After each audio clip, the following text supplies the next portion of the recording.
So, andito po tayo sa ating kunting sisiw, 31 days old.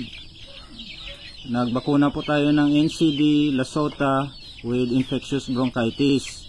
Isasabay na po natin ang pagbabakuna ng Fowlpox vaccine.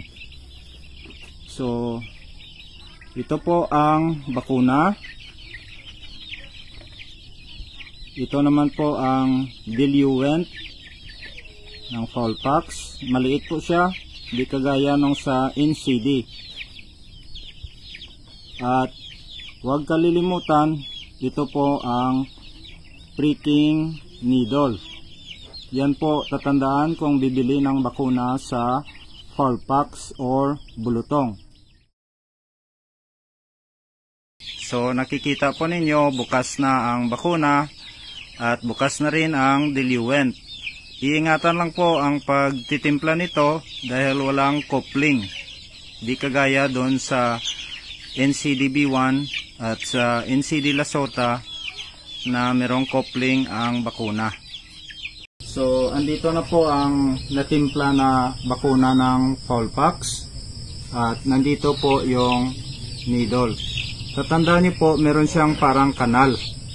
So, ito po ang parang ipang sasahod nyo sa bakuna.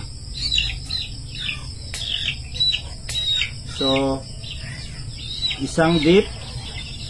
Huwag nyo po itatama sa gilid ang pricking needle. Kasi babalik yung liquid, babalik yung bakuna sa bote.